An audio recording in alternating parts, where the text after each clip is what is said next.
What's going on, you guys? Welcome back to another video. Please like, comment, and subscribe because it really helps me out, and I genuinely appreciate it.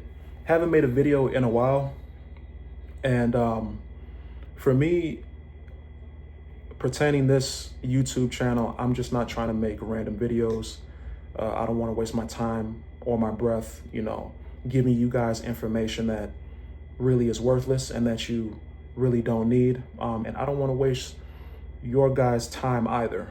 But I was sitting here thinking, on what type of video I should make because, this channel is mainly, to give information about SIU, about being a merchant mariner, about the process and becoming a merchant mariner through the program, etc. And I just got to thinking, and I remember when I was on my phase 2 ship, I was scrolling through SIU job boards. It's a group on Facebook, particularly where they show the job boards from different ports. A lot of people ask questions about certain ships, that they're about to get on, information like that, etc. And I ran across this post while I was on my phase 2 ship, and it was this guy complaining about his pension check that he received after 42 years of service. It was kind of shocking to me, and that's where the inspiration in this video is coming from. But let me first show you that post and another post that I saw as well, particularly about the pension check that you could receive in SIU after decades of service and how much they actually pay you. So let's get into it. So this is the post that I saw when I was on my ship. A guy named Stephen Parker said he worked 42 years in SIU, and his pension check was dropped from $788 per month to $588 per month. So just to put this in perspective, he had 7,438 sea days that he worked. He had 2 breaks in between service due to recruiting ships for the SIU. But in total, he had almost 7,500 sea days that he worked. And he worked for 42 years. And his pension check is $588. And here's a picture of the breakdown. This is a picture directly from Stephen Parker. And he's basically showing you that his pension check is $588 per month after 42 years of service.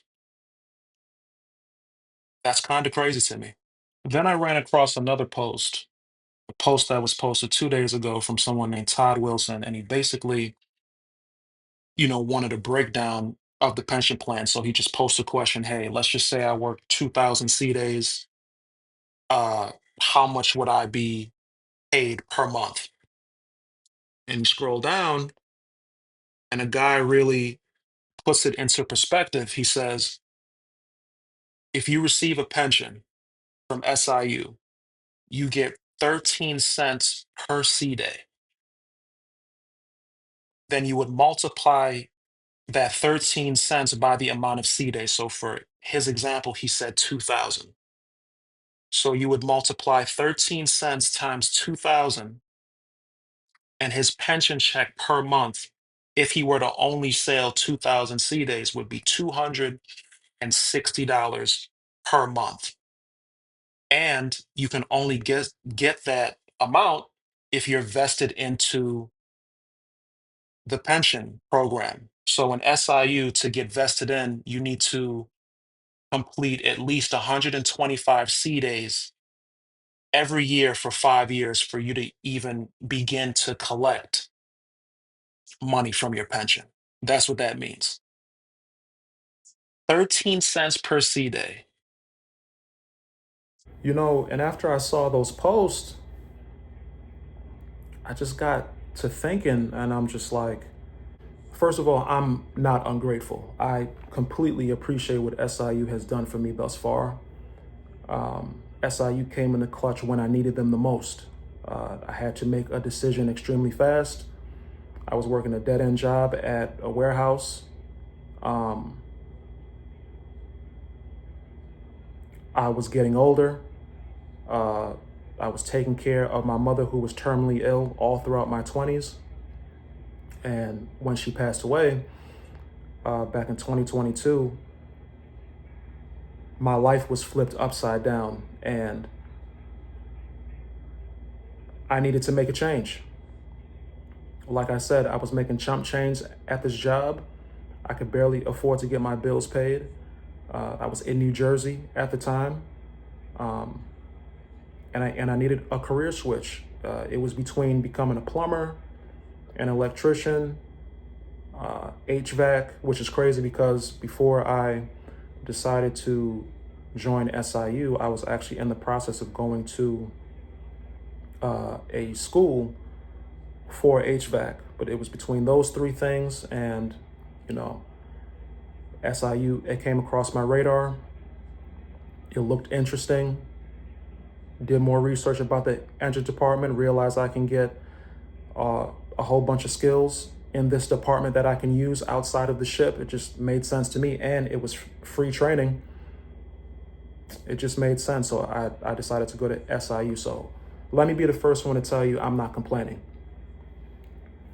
But for me, I don't just want this channel to be like other channels where they just focus on the glitz and the glamour of being a merchant mariner.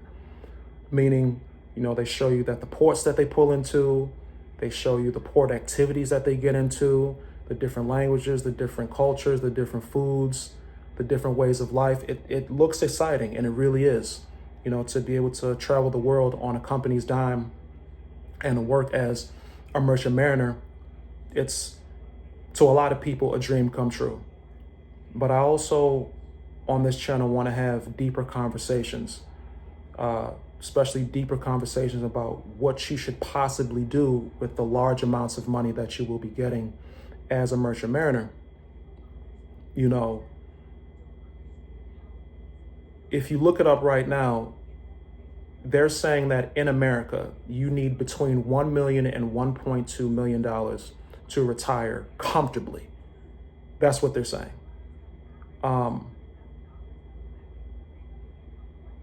This isn't the 1960s, the 70s, the 80s, the 90s anymore, where you can work a job 30, 40, 50 years, work decades at a job, and when you retire, you'll be taken care of and you'll be able to retire comfortably. There was a point in time where that was possible. It's not like that anymore. The average American right now is working 2 jobs just to stay afloat, and they're still check to check. It's sad. I'm not a financial advisor by any stretch of the imagination, but for me, I have a lot of common sense and I have pretty good discernment. And when I see people in my career field with the union that I'm a part of saying that they worked 4 decades and they're only getting $588 from their pension per month, no disrespect to SIU, but that just means that I really can't depend on you to provide the life that I want to provide for myself when I want to retire. So that's really what this video is about. It's me basically saying that when you do make this large amounts of money becoming a merchant mariner, invest your money somewhere. And there's only a couple of places that you can really invest your money as a merchant mariner because of the amount of time that you're away from home. You're out at sea. Sometimes you might get on a ship where you don't have good internet service. There are some companies out there where you're only allowed to have a gigabyte of Wi-Fi service a day. I have a classmate right now who's on a ship where he can't surf the internet, he can't stream, YouTube or Netflix. He can only use the internet service to text. It's like that sometimes. So there's only a couple of avenues or a couple investment vehicles that you can really be successful in as a mariner, the majority of the time. Everybody's circumstance is different, but in a broad sense, there's only a few. Number one is obviously stocks. You really don't have to look at your stocks every day. As a matter of fact, they say that you shouldn't. There are apps out there that, you can set to invest a certain amount of money in certain stocks per day, per week, per month, and it'll actually rebalance your portfolio for you depending on the percentages in the different areas you want on your chart. That's perfect for somebody who's a mariner who might not have the time to be able to look at an investment vehicle 24/7. And the other one is real estate. That's the one that I'm personally working toward getting into. After I fix my credit, after I pay off the small amount of debt that I have, I create a 6-month emergency fund. I'm going to invest in real estate. I'm going to buy properties, and I'm going to hire a property management firm or team to look after my properties while I'm at sea for the amount of time that I am out at sea. So by the time I quit sailing, might be in the next 10 years maximum, I'll be able to come off of that ship and know that I have money-making avenues or money-making vehicles out there for me where I don't have to depend on SIU to provide the life that I want, or retirement, or for when I get older in age. That's just me. I just wanted to pass that along to you guys. I wish that this was like a couple decades ago where you can really depend on a job to, provide a comfortable lifestyle for you when you get older in age. It's just not the case anymore. And I implore you guys to look at different investment vehicles when you start to make these big lump sum amounts of change from being a mariner every month. Look into investing in something, because there aren't a lot of jobs out here where you can rely on to make your life comfortable. So that's really what I wanted to make this video about. I don't know why it was on my mind. I guess because it's something that I know that I want to do. I just don't want someone to be disappointed years down the line and they didn't invest their money in things, and they didn't invest in something that will make them passive income, and they're really depending on SIU to take care of them when they are older in age. Because from the looks of things, now I'm not Miss Cleo, I can't look into the future, but from the looks of things, it doesn't look like that'll ever be the case anymore. At least I think times have changed. The economy has changed, and at the end of the day, you'll just have to adapt. And in this economy, you either sink or you swim. End of story. It might not be fair. It's hard out here in America.